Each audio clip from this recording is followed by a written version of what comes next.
Hello, and this is Group 3 presenting osteogenesis imperfecta by Natalie, Emily, Dominic, Emily, and Rebecca Blunder. And this is Team 3 Nerd.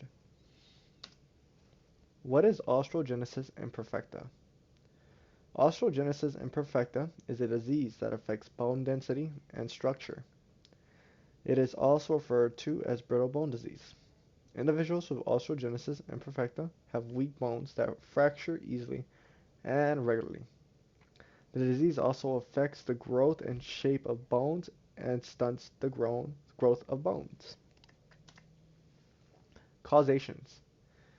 Most common type 1 to type 4 are caused by mutations to the encoding collagen type 1 genes, called 1A1 and called 1A2, that affect the production and structure of collagen. Other types are caused by mutations in genes that code for proteins involved with the production of collagen. The effects of collagen. Collagen is a main component in maintaining bone structure and growth.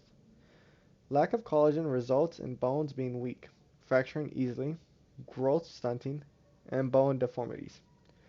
The lack of collagen production creates thin collagen fibers in the eye and increases transparency, exposing the uvea and making the sclera appear blue, which is a symptom of osteoporosis imperfecta. Main types of osteogenesis imperfecta. Type 1, an autosomal dominant, non-deforming, non-stunting, mild scoliosis, collagen production reduced by 50%, fragile bones. And as we can see, type 1, this is a female, age 38, height 171 centimeters.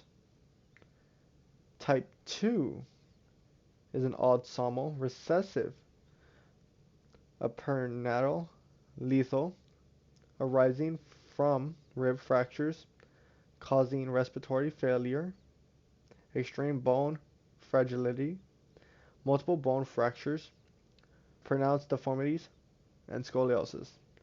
And as we can see, the picture is of a baby, and you can see the multiple fractures and just how the deformities are formed. The arrows point them out pretty good. Type 3, an autosomal recessive, short stature, severe scoliosis, bone fragility, and deformities, and ambulatory problems. Type 3 is a male, age 40 years old, height 84 centimeters. And as you can see, the spine is really curved, so that shows the severe scoliosis. And we can see just the bone deformities. The last one, type 4, being an autosomal dominant, a moderately short stature, mild to moderate scoliosis, and spinal column deformities. Tissue types involved. Tissue types that are involved in osteogenesis imperfecta is the connective tissues. This disorder affects the body's ability to make collagen, which is a protein in the body. This protein helps you and your bones stay strong and healthy. Since this protein is being affected, the connective tissues is weak and doesn't work properly in the body, and this leads to frequent bone fractures if there have a severe case. Signs of osteogenesis imperfecta. Bruise easily, shorter in height, delay in motor skills, a larger head depending on the type, hearing loss, white or blue sclera, a triangular face and a prominent forehead, smaller head depending on type. Symptoms of osteogenesis imperfecta.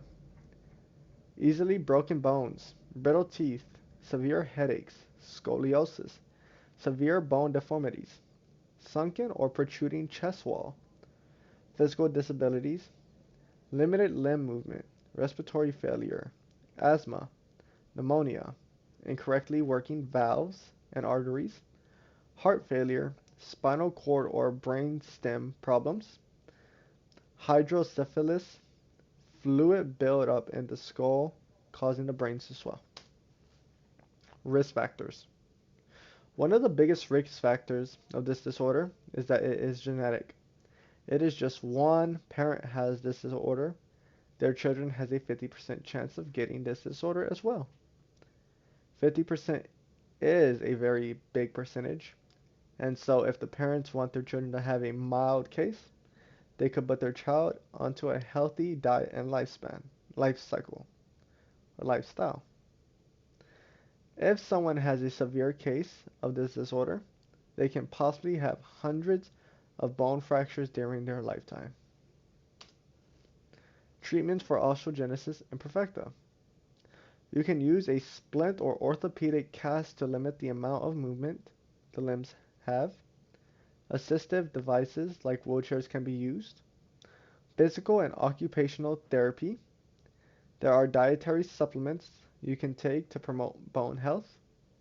A doctor can prescribe you bisphosphonates medicines that prevent bone damage as well as strengthen the bones. Percutaneous vertebroplasty is a medical procedure that injects cements through the arm into the spine to repair a fracture. Rodding can also be used to hold a bone in place as well as prevent deformities in long bones. There are dental procedures that help prevent breaking of the teeth. Statistics. Osteogenesis imperfecta is a rare condition occurring in 1 in 15,000 to 20,000 births. The frequency of type 1 OI in a population of 100,000 worldwide ranges between 2.35 and 4.7. The frequency of 2.0 I or type 2 OI is a population of 100,000 worldwide is around 1.4. There is an estimate of 25,000 to 50,000 who have a type of OI in the United States. Facts. This is inherited connective tissue disorder that deals with very fragile bones that break easily. This disorder is caused by genes that are defective, and these genes affect the production of collagen in the body. Collagen helps make your bones strong. This disorder also causes brittle teeth, hearing loss, a curved spine, and weak muscles. This disorder can cause a few fractures during a person's life, so this disorder doesn't have to be high risk, but it can still affect lives. Osteogenesis imperfecta is not contagious and it affects about 20,000 to 50,000 people. How it is detected. There is no specific testing to diagnose OI, but can be determined through blood work and family history. The blood work identifies the specific gene mutation that is linked to cause OI. The family medical history can be used to determine whether this disease is a probability since it is inherited.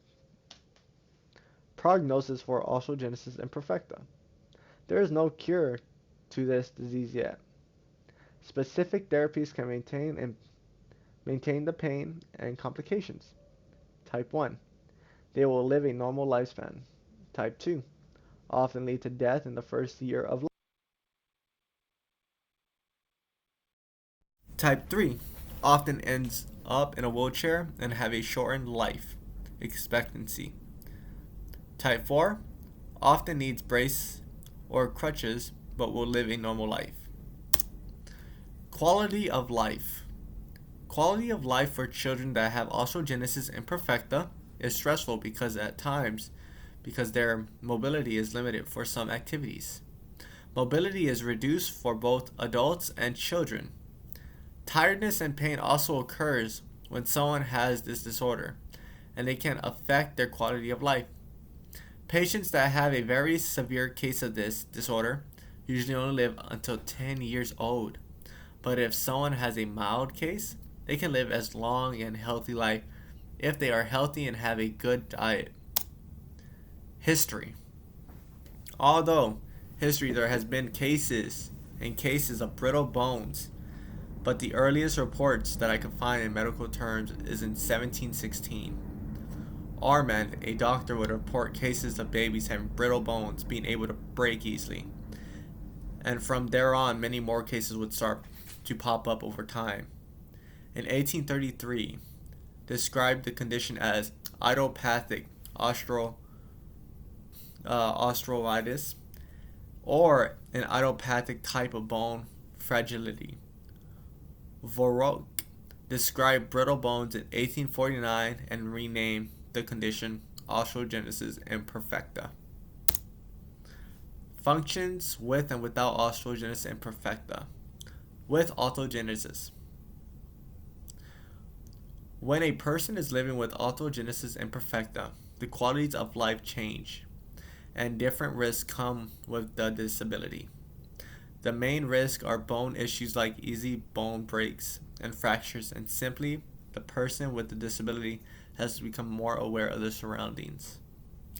Without osteogenesis imperfecta, the difference for a person without the disability is mainly they don't have to worry about bone breaks as easily and fractures, and simply just live a easy to normal life. Here are our sources for everything we source through this presentation. And this concludes our presentation of osteogenesis imperfecta